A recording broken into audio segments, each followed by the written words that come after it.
Que bom ter você aqui no Claramente. E hoje é dia de responder perguntas que recebemos de vocês que gostam e assistem o Claramente aqui no Vida e Saúde. Muito obrigado por sua participação. Maria Goretti perguntou assim: eu estou com cansaço físico e emocional. Gostaria de saber como sair dessa condição e disciplinar a rotina que também não está bem. Obrigado, Maria Goretti, por sua pergunta. Olha, você pode estar com esgotamento. E isso pode ser porque você se exige demais ou convive com pessoas que te exigem demais e você não se protege, não coloca limites. Geralmente, o esgotamento físico e emocional acontece com pessoas que lidam com profissões de ajuda humana, como professores, médicos, assistentes sociais, enfermeiros, líderes religiosos, recepcionistas, entre outros tipos de função. Muitas vezes, a pessoa vem vivendo com prazos curtos para realizar tarefas no trabalho e isso pode complicar quando surgem, junto disso, conflitos na família, no casamento, doenças ou dificuldades financeiras. Para fazer uma avaliação, é importante você fazer uma avaliação para ver se você está com sobrecarga de trabalho. Se estiver, então veja o que pode fazer para reduzir isso, talvez pedindo ajuda ou delegando atividades não só no trabalho, mas em casa também. Aquele familiar que pode ser acomodado ou folgado precisa entrar em ação e te ajudar em casa. Aquele colega de trabalho que sempre joga sobre você tarefas que no mínimo deveriam ser divididas entre todos, precisa assumir a parte dele que talvez você acabe assumindo. Então, deixe com ele o que é dele, mesmo que ele fique chateado porque você não assume mais o que é da responsabilidade dele.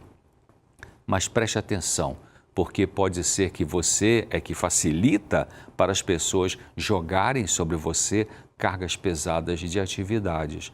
Então, cuide melhor de si, evitando assumir coisas demais. Faz bem ter algum hobby que seja agradável, o qual pode aliviar a mente, como cuidar de plantas, fazer uma horta, ter um animal de estimação, fazer crochê, pintura.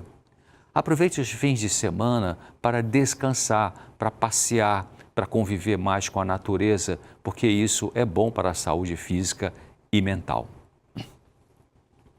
Osélia enviou sua pergunta dizendo assim: minha irmã perdeu o marido e hoje ela sente muitas dores. Já foi ao médico, mas não fecham um diagnóstico. Essa dor que não passa pode ter alguma relação com a perda? Agradeço por sua participação, Osélia. Sim, as dores que sua irmã sente podem ser reações psicossomáticas em função da perda do marido, já que, após a avaliação médica, não se achou nenhuma doença que pudesse explicar esse sintoma. A reação psicossomática significa que o corpo está absorvendo tensões emocionais e, por isso, surgem as dores. Muitas doenças no corpo são consequências de estresse mental, o qual pode ser luto pela morte de um ente querido, angústia e tristeza por causa de divórcio e outros problemas. Talvez fosse bom ela ser avaliada por um psicólogo clínico para saber lidar melhor com o luto de uma forma que alivie a mente e, em consequência, diminua ou pare com as dores do corpo. Isaura comentou que tem 74 anos e já toma remédio para a depressão há mais de 10 anos. Ela quer parar de tomar, mas o psiquiatra sempre manda continuar. Ela disse que tentou usar ginkgo biloba, mas quando tomou esse produto passou muito mal e voltou a tomar o antidepressivo sintético. Ela pergunta se terá que ser dependente da medicação para sempre.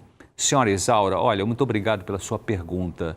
Primeiro de tudo, ginkgo biloba é um bom fitoterápico, ou seja, uma planta medicinal que auxilia na circulação cerebral, podendo melhorar a memória, a concentração, auxiliar na redução da pressão arterial elevada, entre outros benefícios, mas não é um antidepressivo. Quem usa medicação psiquiátrica há tantos anos precisa, em geral, fazer um desmame bem lento para evitar recair na doença que vinha apresentando e que por isso usava a medicação. Seu psiquiatra pode lhe orientar quanto a isso, mas ele precisa ver em seu comportamento e comentários na consulta, evidências de que a senhora está pronta para começar o desmame e mais adiante ficar livre da medicação. Isso é possível, desde que a pessoa tenha confiança de que pode viver sem os remédios. Deseje isso com firmeza, pratique o que aprendeu sobre como lidar com os sentimentos que produzem tristeza e ansiedade. Pratique atividades físicas aeróbicas, de preferência ao ar livre, porque isso ajuda o cérebro. Melhore a confiança no poder de Deus para ajudá-la e gaste parte do seu tempo semanal para auxiliar outras pessoas nas necessidades delas de forma voluntária e gratuita. Faça isso. A pergunta de hoje veio de uma pessoa que preferiu não se identificar. Ela disse assim: eu sou viúva há 3 anos, tive um casamento bastante difícil, pois meu marido era alcoólatra e só era uma boa companhia quando estava sóbrio. Tivemos 2 filhos que já estão casados, vivendo a vida deles, e eu sempre fui muito presente na vida de todos. Com a saída dos meus filhos aqui de casa, sofro com a síndrome do ninho vazio. A ausência do meu marido também faz me sentir muito sozinha e a solidão é pesada, dói muito, está bem difícil viver assim. Sei que não posso pensar em coisas negativas, mas mesmo assim elas surgem e eu choro muito. Espero Jesus voltar. Muito obrigado por sua participação. A experiência do ninho vazio acontece na vida da pessoa que ficou sozinha e se dedicava demais à família, se deixando meio de lado. Quando uma pessoa vive muito para os outros e não cuida de si, pode parecer elogiável. E realmente é, porque usar muito do seu tempo para ajudar os outros é um dos melhores remédios para a saúde do corpo, assim como da mente. Mas pode ter faltado você ter trabalhado melhor a sua individualidade. Talvez você tenha fugido de pensar um pouco mais no que queria, no que desejava e foi empurrando isso para debaixo do tapete da consciência, cuidou de todos, menos de si. Cuidar de si não é egoísmo. Egoísmo é cuidar somente de si. Cuidar só dos outros e se deixar de lado não é bom altruísmo.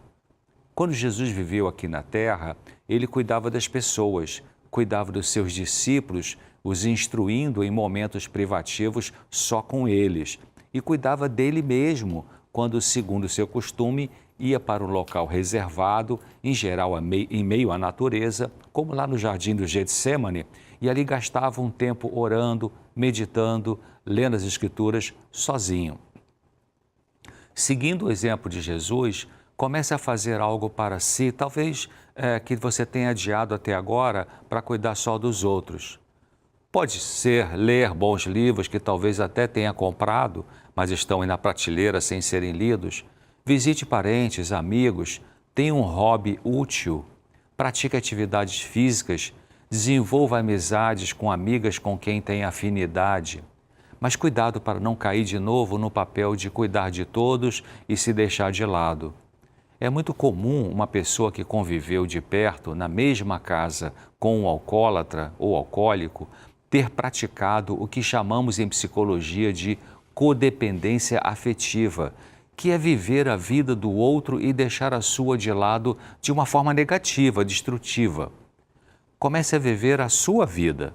Jesus tem coisas para você fazer para Ele, que serão boas para os outros, mas também para você. Pare, pense e se pergunte a cada dia: o que Deus quer que eu faça hoje que tenha significado para mim? O que eu gostaria de fazer? E faça. Talvez seja a hora de você começar a fazer um monte de coisas que vivia adiando para ficar cuidando só dos outros. Agora é a sua vez. Essas foram as perguntas que selecionamos para hoje e se a sua não foi respondida, tenha um pouquinho de paciência que nós vamos trazer nos próximos programas. Muito obrigado pela participação de vocês. Até breve, se Deus quiser.